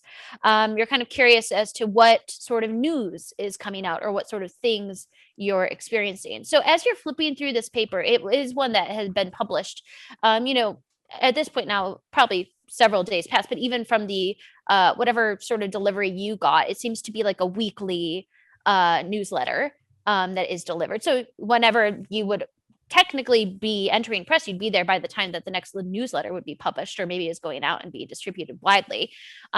Since you're always a week behind, and it seems like the deliveries from press, if they go out from press, take a solid, like, I don't know, probably a week or more or less around that time period to deliver to neighboring cities. So as you're kind of reading this, you pick up on some really, really crazy news. There's just constant talk in the paper about like how individuals in the world outside of press are just so their lives are just disgusting. The way that they handle themselves is just uncouth. They don't know what it is to be like, to have a refined intellectual understanding of the world. There's a lot of talk of philosophy and intelligence and the power of communication, and how everything that you read is true. So everything in this paper essentially is for your benefit and for your information, and anything else that you're getting from outside sources is not true. This is true fact. We are the people who hold truth. So we're so glad to be sharing this news far and wide and reaching every corner of the world that we possibly can, so you understand the righteous way to live. And as you're reading this paper, there is this like undertone and this agenda, and every single time you read the paper, like its catchphrase is like, every day is a Monday. Always work hard, work and grind. Never take a day off of your life. Always be on. Like work for the most important thing in life is to have a job, and to have this job benefit your company. And so it just goes on and on and on about the importance of a Monday. Also, as you're learning this, you're also learning not only do they put out all of this newspaper, but there is like a hard sort of like in on the emphasis of how food and all sort of elements of like that sort of lens of the world needs to be pushed into sort of like I guess a better way of saying it would be like almost like it shouldn't be something you have to think about. Like you should just be able to take a small bite of some sort of nutrient dense bar and never ever have to worry about meals. So they've been working on mass producing very simple and easy ways to constantly be eating the same thing. And there is a very heavy disgust for some reason of lasagna. There's a lot of mentions about how they would never make such a dish and how it's banned. And there's a very recent ban on it. And like people are being thrown in jail right now for making lasagna. Because it seems to be like the main issue is that like anybody talks of any other day than a Monday. And if anybody ever makes lasagna, they'll be thrown in jail. And you can glean very quickly that indeed this town mayor is his name seems to be, or at least the face of this is Tom Starbuckle. Guys, press sucks. What's wrong with it? Everything that I stand for, it loves, and it hates everything that I love. There's a ban on lasagna. Every day's a Monday. The mayor's name is Tom Starbuckle. I think my rival Blurmo might be there. My gut is that we should either also they believe everything that's in the newspaper. So I've got two different potential ideas. One is that we never go there. That place seems bad. Two is that we sneak in. I have invisibility powers. Kill them and all. we go. And no, we don't kill them all. We just Poison the sneak town's into water place. supply. No. We could do that later. But like we sneak in, get to the press, print stories about how great we are and how they should give us all of our stuff, and then we just let the stuff roll in. I like that. Huh. So Why? Okay. That's a good idea. That's the God. place. That's the place that has the beast named Odin, right? I'm pretty sure. yeah, Chili well, Bones actually, told I us mean, about wait, that. let's see. Is Odin anywhere in this paper? I mean, I don't think I'm seeing Odin in the paper. Is As there you're reading through the paper, you don't hear any word of Odin particularly, but you do hear, or at least read, something of like the protector. And they're like, this is a great, great dog that protects everybody and ensures that no outsider with any sort of alternative agenda can enter, and he ensures and he rips apart any sort of enemy. So it's very like it seems to be very totalitarian in its approach, like whoever this protector is, whatever this dog figure is. This town to me sounds like it's a big capitalism haven, and we all know how I feel about capitalism. I think that a person's worth is just no. I hate it. Yeah, I hate capitalism. Good old Ikto money bags. That's Hey! their nickname for you. I'm poor. Don't you forget it. Okay. Look, you're money poor, but vermin rich. I'm vermin. I'm very vermin rich. That's right. So I don't know. Maybe we could go and overthrow some antiquated systems in this town. I think that could be fun. You want to go? Yeah, just drop me off there. You want dropped off there? Well, Yeah. why is that? Eucalyptus here. I infused some mushrooms in this brew. That's which, probably again, not mermaid the eggs. actual best idea. Yeah, it's from the witches thing. It'll get you real messed up nice. You won't think Eucalyptus, about you don't want that. Yeah. I'm gonna take it. I'm going to Eldritch blast it out of her hand. All right, so this will be a quick dexterity. It's going to be a dexterity check. Sleight of hand check from both of you guys. We'll just make it Sleight of hand. Mm-hmm. Me too. Yeah, because you guys are both going at it at the same time. So it's just a simple contest. I got a 10 plus 1. 11. Oh, yeah. I got a 7 minus 1. So like kind of lethargically, Eucalyptus goes to grab it. And right away, just like with like skimming the top of, your hand there, this blast, Ikto blasts away the sort of creation that you had made and it flies off. No drugs when you're sad. Can I do it? I only have so many of those witch mushrooms left. Can I try to snatch it out of the air as it flies by my head? I'm gonna say Eldritch Blast decimates it. Like Okay, it's got it. Well, Okay, I used to be a Triton, which means I was almost as lame as paladins. And I was like, honor and doing the right thing and protect, blah, blah, blah. No, what matters is getting fucked up. And right now, Eucalyptus is beginning that journey. Yeah, I don't think that she needs that crutch. You gotta let me guide her. I've been there. I know what it's like. I can help her become more like me. And I think that's what we all want. Unless you have more mushrooms, I'm going back to bed. Dude, but it's gonna take a while and I don't want to share them. And with that, Eucalyptus kind of walks into the cabin and slams the door behind as you guys are handling this. Right at that moment, as Eucalyptus is sort of recovering from that beat, you guys look out as you can see finally on the break of the open sea, a shape of some sort of island in the distance, probably no more than a solid 20 minutes journey away. The clouds are very, very full here. They look almost like cotton candy. Just absolutely, yes. Shantae is like eating a cloud. It's amazing.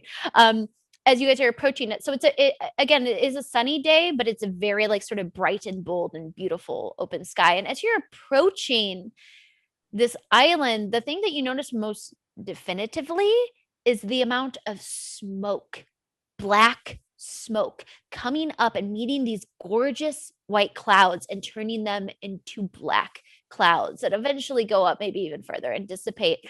But this island, whatever this is, quite large and kind of maybe wraps around. You can't see exactly the shape of it from here because you're coming upon quite a large landmass, but it is industry and it is steel and oil as you're approaching it. You see ships actually now starting to pass by, not taking the route that you guys had entered, but not too far in the distance, breaking out and going in different routes that kind of have this sort of rusty look to them.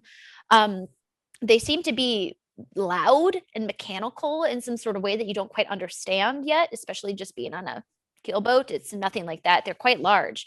And you see steam rising from them and some sort of like very gunky black smoke coming off the top and going into the sky as well. As you're approaching this place too, you can see what appears to be absolutely no sign of plant life. There are like tiers of different sort of very irony looking kind of stone structures that are a little shiny but kind of falling apart in their own ways. You can see some sort of very rough, I would call it a wall on the outside of the main part of town here that lets you into the actual city, which is quite bustling. You think you might be coming into a town of at least 1,000, if not more. This is a pretty big city, bigger than many of the small towns and hamlets that you have come into. This is probably the largest you've seen in quite a few years with your journeys. With all of those ships leaving too, you can see that there's crews on them. They seem to be some sort of there's some sort of dock and shipyard that you guys are coming into and approaching with a very narrow passageway that lets you into town with sort of a gate that is currently open. But you can see that it's being manned by several sort of guards, whoever they might be, with some sort of list that seems to be calling out and checking in supplies and orders. You can also see in all of those ships that are leaving and coming and going, there's cargo. There's a lot of shipments. There's some sort of supplies they are carrying and dispersing to other places. As you might have concluded, at least in some capacity, there's definitely papers, but there does seem to be even more industry. From even here, you can hear the sound of like churning, like some sort of churning gear. It is a crunching noise and it is unearthly. And you can see that even like sort of seagulls, birds of any sort are not enjoying the sounds nearby. So they're flying in the distance and not coming near or just flying away.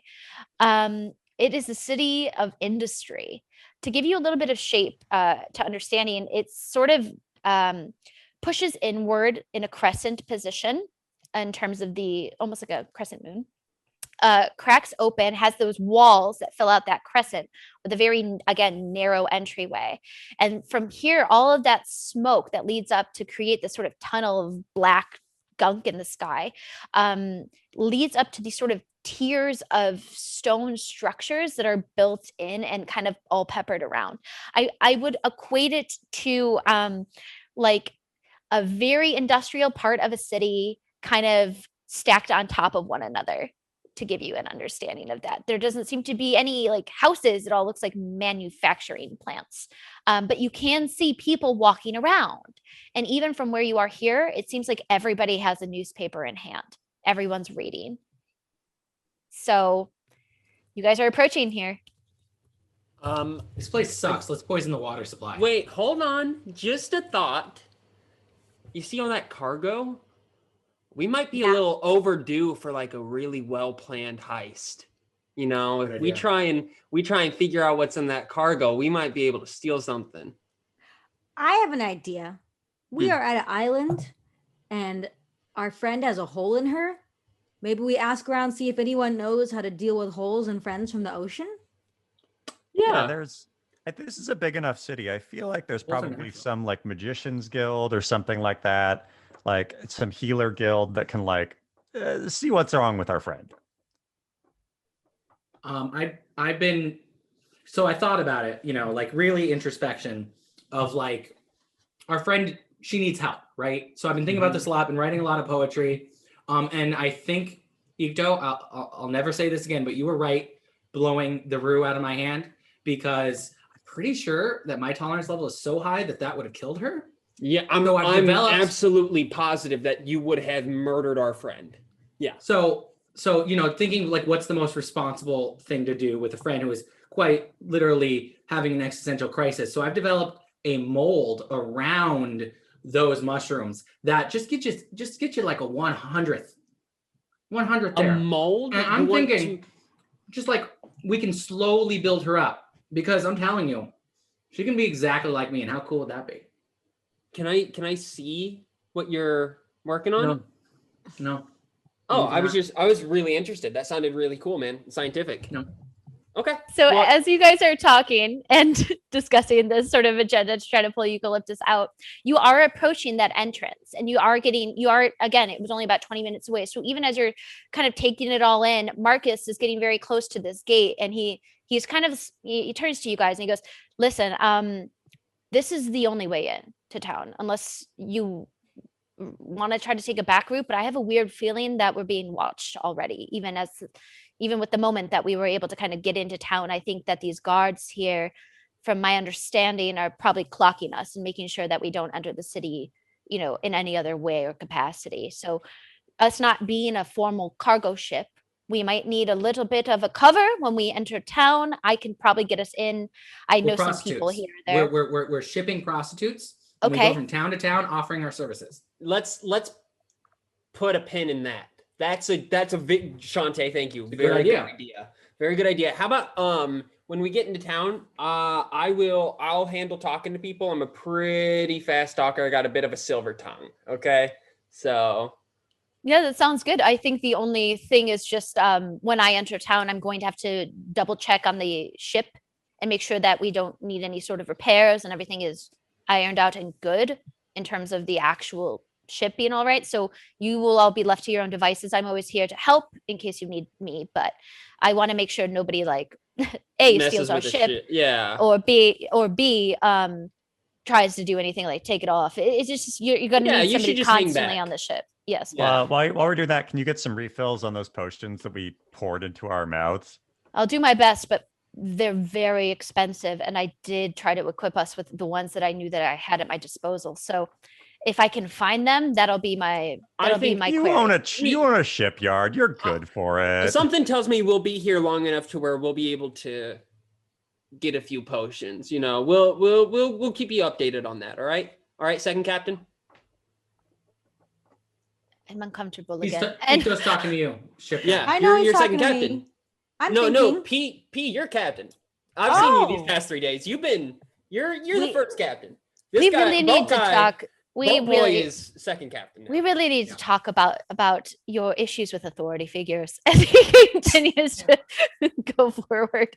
As you enter, you guys do get close to this entrance point, and Eucalyptus, you hear a rap on the door, and it kind of opens, as you can see Marcus there, and he looks to you and he goes, I'm sorry. I know that you're handling things on your own, but they are going to ask for everybody to be out on the main deck just to keep tally of who's going in and out of the town. If you don't mind just stepping out for a brief moment. Sure. We're prostitutes now.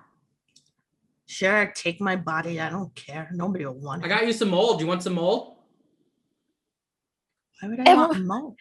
With that, very awkwardly, Marcus doesn't know how to handle that. He feels really sad, and he kind of takes a beat as you said that, and he goes, "Hey, before you come out here, I want to let you know that though these circumstances are unbecoming, I think that you yourself have been handling yourself incredibly gracefully. If that's any service. So just know that you're keeping these people together in many ways, as much as it might be feeling like it's falling apart." And he kind of tells you that and like asks for you to step outside. So as you guys are all handling there, you all kind of stand out on this main deck. You guys do come upon this main entrance point into the town. Very quickly, one of the guards like is flagging, and you get the orders to kind of try to slow down the speed of your ship so that you can speak to them before you enter port. As this is happening, one of the guards is like, hey there, okay, stop. All right, welcome to press, but you already know that, or else why would you be coming in this direction? We're gonna need the names, race, whatever sort of things you guys are all here to do in town. And be specific, because we don't allow outsiders in, unless you also behave by the rules and regulations of press, which you should know. Coming into here anyway, you probably don't know, so we're gonna just here. And he tosses down from the top, and it kind of slams into Marcus's right hand side some sort of manual, some sort of book. And he goes, okay, so there's the rules and regulations list. First and foremost, if you break any of them, you will end up in jail. So please read them and be aware that while you're visiting, which can be for no more than a week in the town of Press, unless you are a citizen, or granted the naturalization of the town of Press, but just so you know, we don't like outsiders. So the chances of you being able to stare next to none. You also are required to do your daily reading. And if you do not do so, we will find ways to ensure that you do your reading. So inside of that manual is also the most latest draft of the Press Weekly. So make sure that you take a read of it. Thank you. Thank you. And what are you here for? Hey, how are you doing today? Thought about it. I already thought about it. What? Okay. I've been thinking, we're performers. Hello. Your performers. I dance for people. I dance for money. I don't like I'm that the best. here. Okay. Let this is already awful. me chime in. We are performers who love rules and regulations. All of our songs are about how every day's a Monday and how lasagna is bad and should be illegal forever.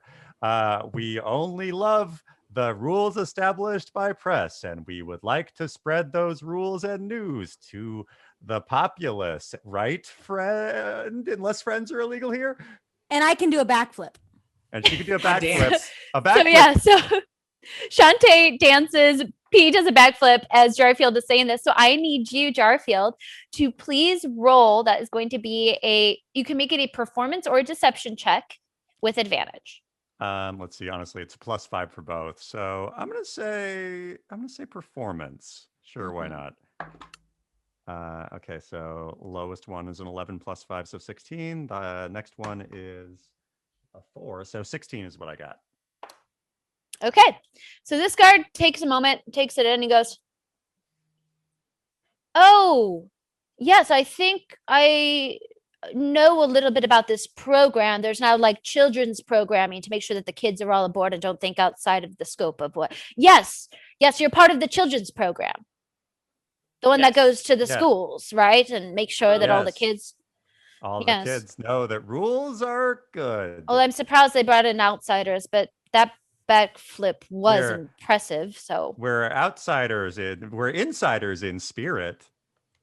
It's kind of weird. Are you a tabaxi? There's only one tabaxi in town, and they're